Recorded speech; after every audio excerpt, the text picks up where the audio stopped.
Okay, so in my last video I showed you guys how to make the actual beaded rope, and now I'm going to show you how I connect my key rings so that it can be a finished product.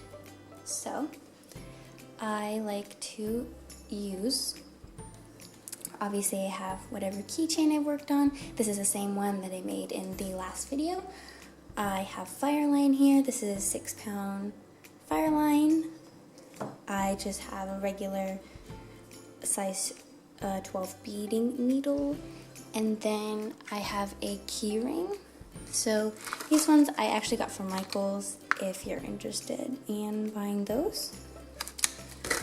So first what I'm going to do is I like to tie 3 knots at the end of my fire line.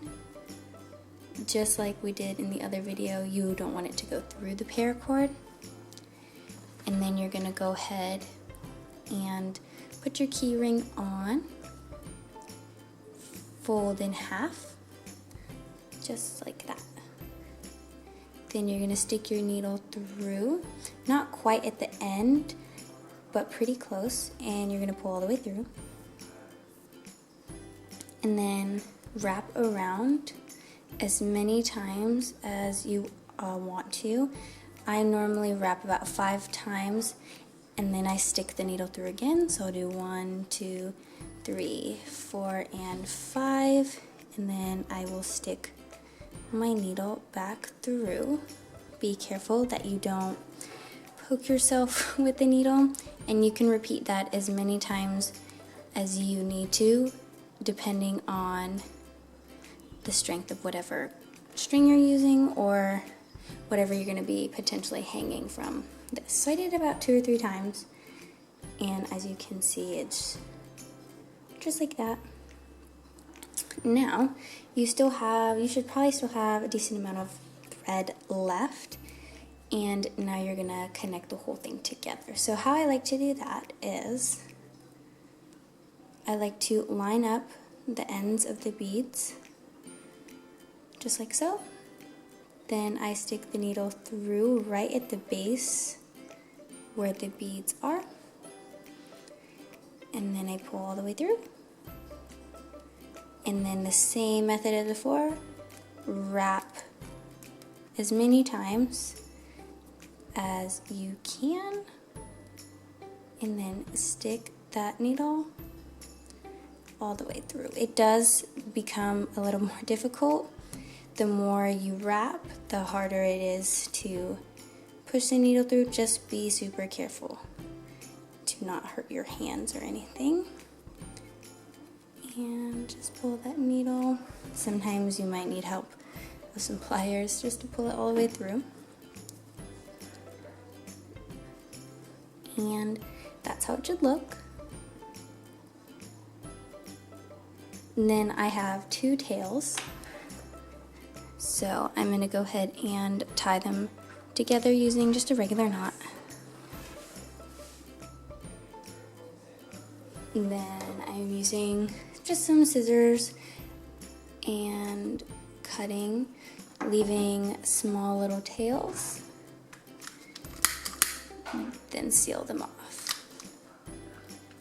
Now you're probably thinking, you know, that's not very clean, and I usually use some leather or something to wrap the keychain in.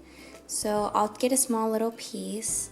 I get a huge bag of different kinds from Dancing Bear, and I love it because you can choose kind of how big you want it and how many pieces you get in the bag.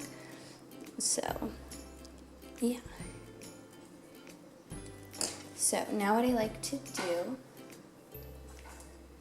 is take my E6000, and I normally like to have a piece of paper. This is just like a piece of shipping paper, and I put it down so I don't make a large mess everywhere. And I go ahead, open it up, and I put a small dollop on the middle. Then I'm just gonna take my leather piece and stick it on the glue, just like that. Then I'm gonna go ahead and add a little dollop on the other side. Be careful not to add too much so it doesn't spill over. Then you go ahead and wrap so that the ends meet. Then I usually like to take something heavy, like these pliers, and I will set it on top so that it can dry. And this is what your finished keychain should look like. And you can apply the same method of adding key rings to lanyards and wristlets as well. And this is final products. So thank you guys so much for watching, and subscribe.